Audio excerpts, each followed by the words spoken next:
Rapat paripurna tingkat 2 tahap akhir dalam rangka penyampaian pendapat akhir fraksi terhadap Ranperda tentang perubahan Perda nomor 10 tahun 2019 tentang rencana pembangunan jangka menengah daerah Kota Gorontalo tahun 2019-2024 ini dipimpin langsung oleh Wakil Ketua DPRD Kota Gorontalo Muhammad Rifai Bukusu yang didampingi Wakil Ketua DPRD Syamsuddin Umar yang dilaksanakan di Aula Utama Kantor DPRD Kota Gorontalo. Turut hadir Wali Kota dan Wakil Wali Kota Gorontalo, para anggota DPRD, unsur Forkopimda, para tim pakar dan ahli DPRD, para pimpinan OPD, badan, serta para camat dan unsur terkait lainnya. Dalam rapat paripurna ini, DPRD Kota Gorontalo menyetujui rancangan peraturan daerah tentang perubahan peraturan daerah nomor 10 tahun 2019 tentang rencana pembangunan jangka menengah daerah Kota Gorontalo tahun 2019-2024 untuk ditetapkan menjadi peraturan daerah. Adapun persetujuan tersebut disampaikan oleh seluruh 6 fraksi di DPRD. Hadir dalam sidang rapat paripurna DPR pada hari ini. Untuk mempersingkat waktu, kami dari fraksi ketiga akan menyerahkan pendapat akhir fraksi terhadap rancangan peraturan daerah tentang perubahan Perda. Yang saya hormati seluruh hadirin yang hadir di tempat ini. Kami dari fraksi Gerindra akan menyiapkan pandangan.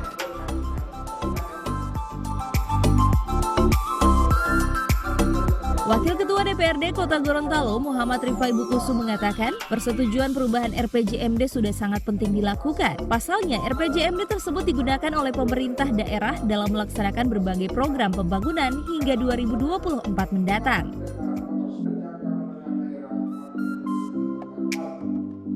Selain itu perlu diketahui ada beberapa alasan mendasar yang mendorong Pemkot Gorontalo mengajukan perubahan Perda nomor 10 tahun 2019 tersebut, yakni untuk menyesuaikan program di dalam RPJMD dengan RPJMN 2020-2024, serta untuk memaksimalkan sasaran program RPJMD dengan kondisi pandemi yang terjadi saat ini. Dalam pasal 32 ayat 1 Peraturan Menteri Dalam Negeri Nomor 86 tahun 2017 menjelaskan bahwa perubahan RPJMD bisa dilakukan dengan melihat 3 hal. Yang pertama, hasil pengendalian dan evaluasi yang menunjukkan bahwa proses perumusan tidak sesuai dengan tahapan dan tata cara penyusunan rencana pembangunan yang diatur dalam peraturan Menteri Dalam Negeri kemudian. Yang kedua adalah hasil pengendalian dan evaluasi menunjukkan bahwa substansi yang merumuskan tidak sesuai dengan peraturan Menteri Dalam Negeri ini.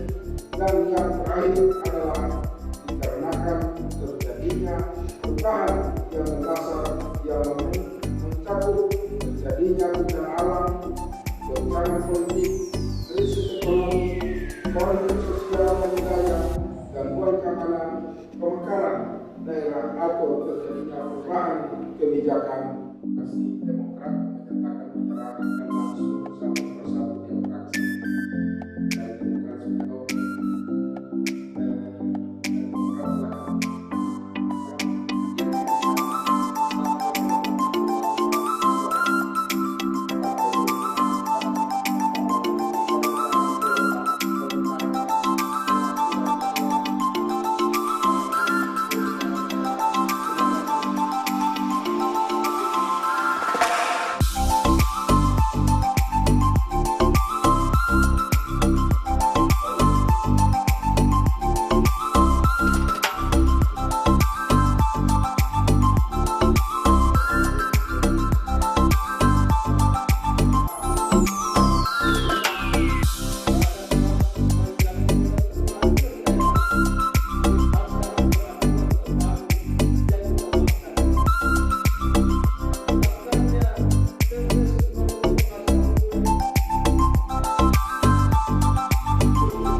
Tim Liputan Advertorial Mimosa TV.